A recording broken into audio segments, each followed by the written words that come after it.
Apple's toughest smartwatch just got an upgrade, and it's called the Apple Watch Ultra 3. On the outside, it may look familiar, but Apple has picked its new features: longer battery life, smarter health tools, and even satellite connectivity, all while keeping the same $799 price tag.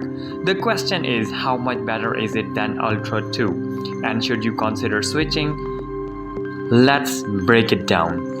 The Ultra 3 carries forward the rugged titanium build, water and the dust resistance, and durability the Ultra series is known for. But for the first big difference is the display.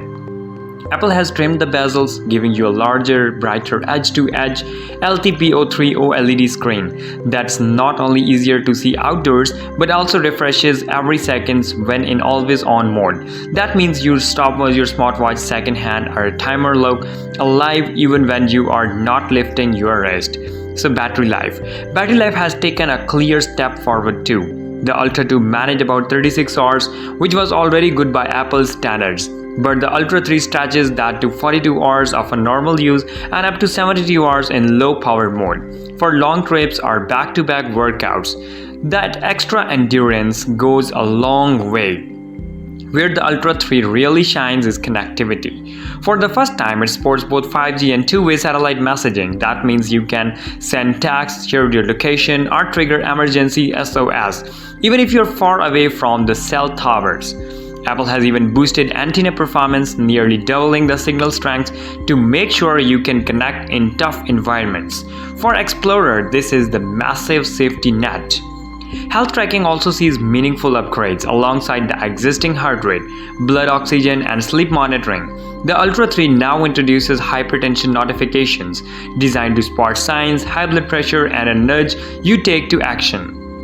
There's also a new sleep score that sums up your rest into one simple number, making it much easier to understand how well you are actually sleeping. So Apple has added software features to complement the hardware. A new Waypoint watch face focuses on navigation, while Workout Body, powered by Apple Intelligence, offers smart training insights during exercise, combined with faster performance and a more efficient GPS tracking. The Ultra 3 feels a more intelligent workout partner than before. The build quality and the durability remains unchanged, and that's not a bad thing. The titanium case action buttons and 100-meter water resistance are a part. What makes the Ultra line stand out? And Apple wisely did not try to fix what was not broken. So is it worth upgrading? If you already own the Ultra 2 and you are happy with its battery and the features, you won't feel left behind. But if you want the longest lasting battery Apple has ever offered, satellite safety features, a sharper screen, and deeper health tracking, the Ultra 3 is clearly the stronger choice. And for new buyers stepping the Ultra family for the first time, this is the watch to get. It's Apple's most advanced and complete adventure smartwatch till yet. So thanks for watching.